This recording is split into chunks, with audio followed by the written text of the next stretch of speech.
the Chase Thomas Podcast, for people who have nothing but time to kill. Teams in disarray, the White Sox in disarray, and we'll get into the White Sox. The Tigers running out of outfield spots, the Nats keeping the gang together here. I mean, there's all kinds of ways you could have gone here, Jon Tayler. Where did you go with your take of the week here?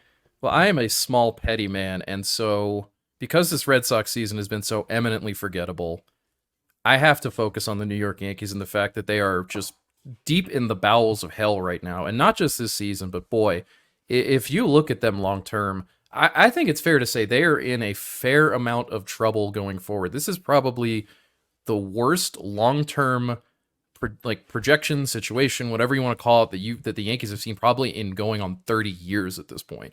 It has been a long time since the Yankees looked this bad. And I guess maybe the last year of the Derek Jeter era was kind of a similar period, but at least there's a feeling of kind of a transition there, of an end of something and the beginning of another thing. This just looks like all the carefully laid plans and machinations of the last really 10 years of Yankees baseball and Yankees personnel moves have just come to a collapse, because really, this Yankees team isn't just mediocre. They're not just bad. They stink. They flat out stink. They are a bad team with a roster that does not work, does not make sense, and is really, really going to be difficult to fix going forward for a variety of reasons. So, again, I am a petty man, and I am going to luxuriate in this for as long as I can, because in my life, I know that the Yankees are just your stereotypical horror movie villain. You've got to stab them 1,000 times before they finally go down, and even then, they're going to be back for the sequel in 18 months.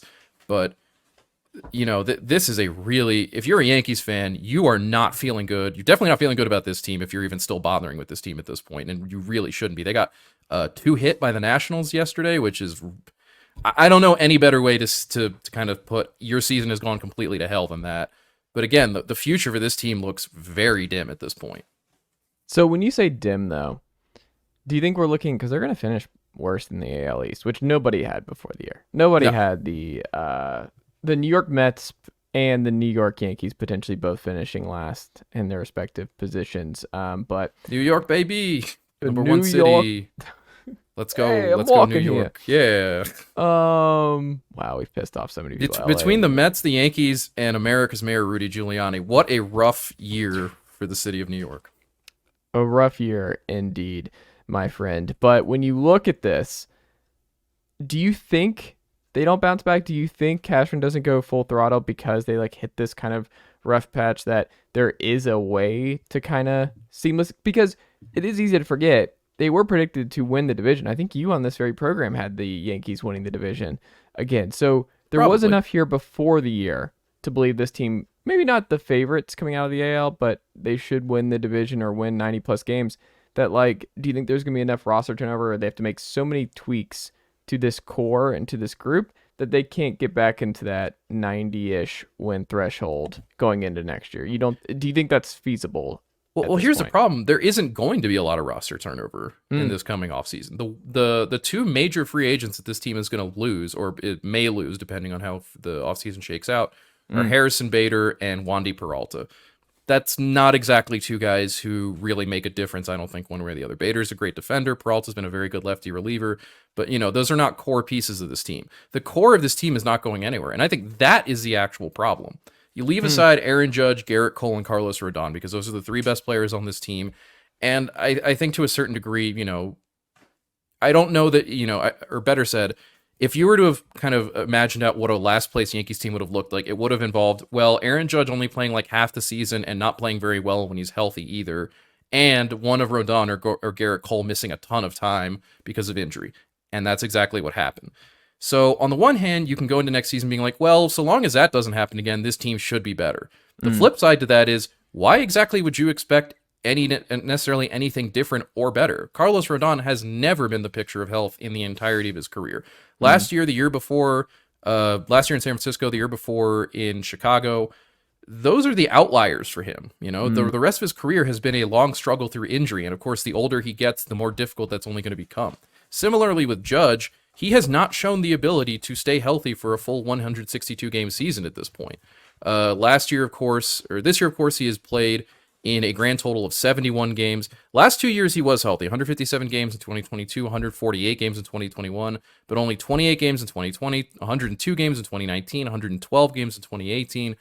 That's not necessarily predictive, but again, we're seeing that Judge is a guy who is not the best bet to stay healthy for a full season. And if that does in fact happen, we've already seen what the effect is on this Yankees lineup. It is so one-dimensional without him. And granted, again, there are some issues there too, where it's like nobody could have projected that Anthony Rizzo would not only suffer a concussion, but also somehow play 2 months with a concussion that nobody seemed to notice.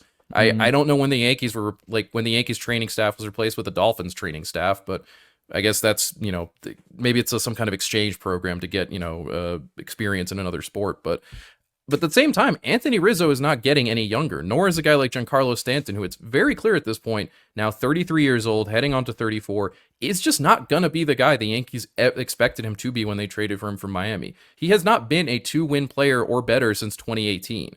That is, for the money he's making and for the fact that he offers next to zero defensive or base running value, he is, I wouldn't call him a millstone by any regards, but that is not a guy who I think you really feel comfortable being part of the long-term core.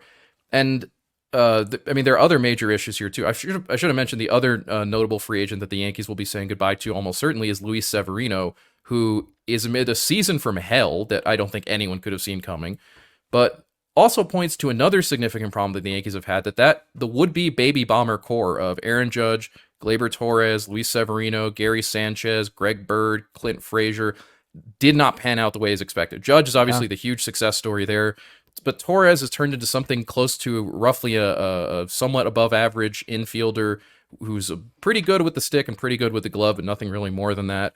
Severino obviously was not able to stay really healthy during his time with the Yankees, and this year has been a complete disaster for him. Almost certainly will not be coming back unless it's under some maybe some kind of 1-year pillow deal type thing. Sanchez obviously did not work out. Frazier did not work out. Bird did not work out. Those failures to develop that core are really what haunts this team right now, because this is an old roster. Judge is already 31 years old. You have to remember, he started his career relatively late because he was a college bat. Stanton is 33. Garrett Cole is 32. Rodon is 30. DJ LeMahieu is 34. Rizzo is 33. The young guys on this roster right now are Gleyber Torres, who has 1 more year of team control left next season before he hits free agency, and Nestor Cortez, who similarly has 2 more years of team control left before he reaches free agency. That's really about it. And I guess if, Jonathan Loaizaga, but, I'm not really going to get into the bullpen to say this is where all the magic happens necessarily. And granted, there are some young players, who have already come up from the minors, who are starting or will be up from the minors soon, who I think the Yankees will be kind of leaning on heavily to give them some of that, to help create almost another new young core. Everson Pereira, one of their top prospects, whom they just called up recently. Oswald Peraza, Oswaldo Cabrera. Obviously, their number 1 and 2 prospects, Spencer Jones and Jason Dominguez, the latter of whom just got bumped up to AAA, almost certainly will be part of this roster in 2024, given how bad the outfield has been for the Yankees this season and also in the past. But I think the other important thing on top of everything else, this is not the same Yankees team or Yankees franchise as it was under George Steinbrenner, where you could go into every offseason feeling confident that they're going to spend $1 bajillion to make this team better, particularly coming off a season where expectations were not met, so to be said. Hal Steinbrenner is not his father in that regard. He clearly does not have the appetite for spending in that way. You could argue, and Mike Exis over at CBS Sports wrote a very good piece about the Yankees roster failures of a couple weeks ago, noting that you could point to a lot of the failures for this team starting as far back as the 2017-18 offseason, when coming off that ALCS loss to Houston, where they fought the Astros super close, clearly looked like the second one of the 2 or 3 best teams in the American League at that point, made the decision not to spend big on that offseason, to cut back on spending, to try to get back under the luxury tax thresholds, and that I think has really hamstrung this team. Granted, they have made some big money additions in that period. Obviously, Garrett Cole, with the biggest contract ever given to a pitcher in MLB free agent history, the big contract given to Rodon, the big extension given to Aaron Judge, the money that they took on from Stanton's contract.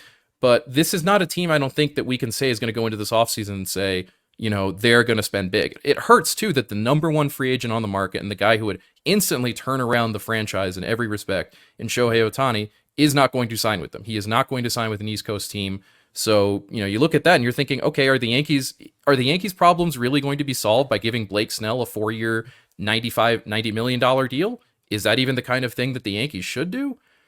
Dan Szymborski over at Fangraphs wrote an article today, Wednesday, arguing that really at this point, the Yankees should be considering some kind of larger retooling because the roster as it stands simply is not competitive. And the majority of this roster is returning next year, a year older and with worse projections going forward. There's really no one on this roster right now that you would expect to be necessarily any better next year over this year, aside from the folks like Rodon and Judge, who presumably if they can play a full season healthy, should be better. But at the same time, DJ LeMahieu clearly is on the downside of his career and is not getting better.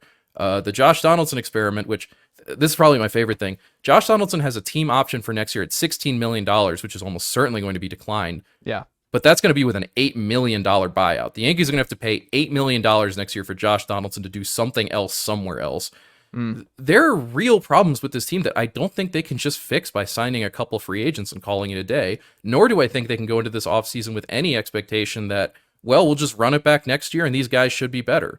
And look, I expect there to be changes. First and foremost, I think Aaron Boone is a goner. I don't really see any way he survives this season, particularly given just how defeated and just out of it he has sounded when he has talked about this team, despite a number of losses, especially this current losing streak that are just, that loss to the Marlins about a week or so ago where they blew up, I think, a 4 or 5 run lead in the 9th inning, in part because Clay Holmes simply didn't know how to field a ground ball properly. But everyone after that game was saying something to the effect of, we just got to keep pushing through and keep climbing the mountain, whatever.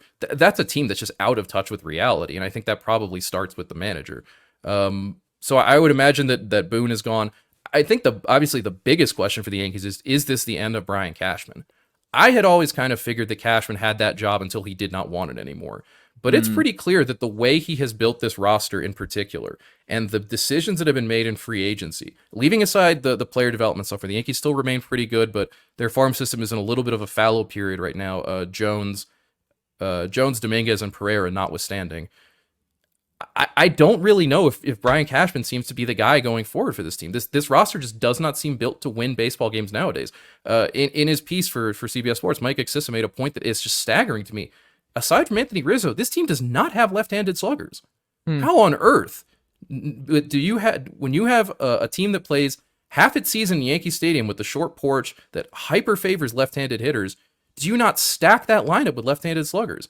Instead, you have a lineup full of right-handed hitters with swing and miss issues.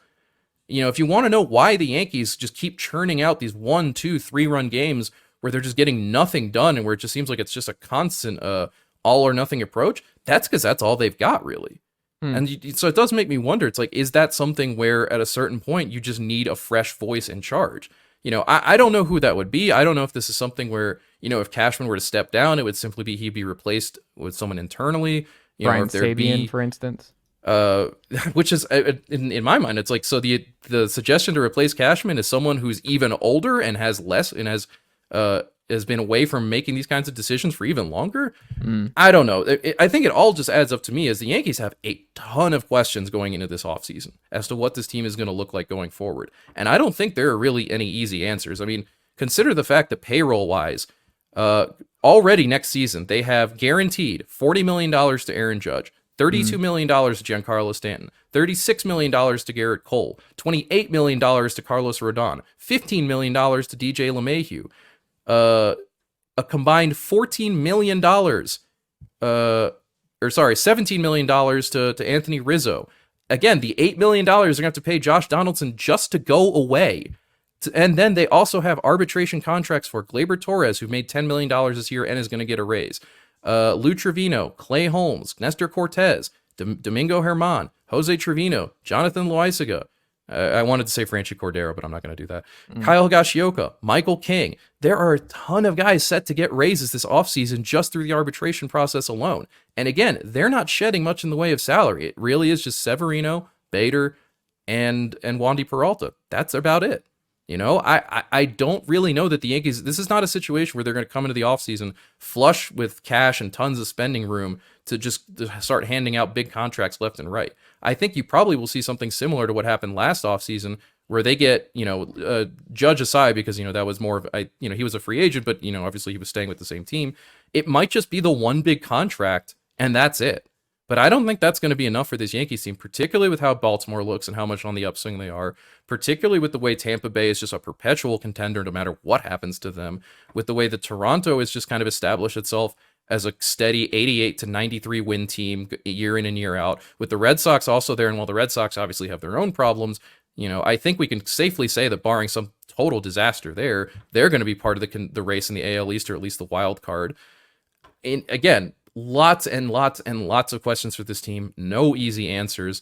This is one of the most pivotal off seasons, I think, in the history of the franchise, or at least in the last 30 years of the franchise, maybe even further back. And I don't know. Again, if I'm a Yankees fan, I don't feel good about where this team is, either in the present or looking ahead toward the future. Yeah, and I mean, the assistant GM, Jean Afterman's been there forever. She's not wanted to be GM. She's talked about that. Yeah, she's made it pretty explicit that she has no interest in being the general manager.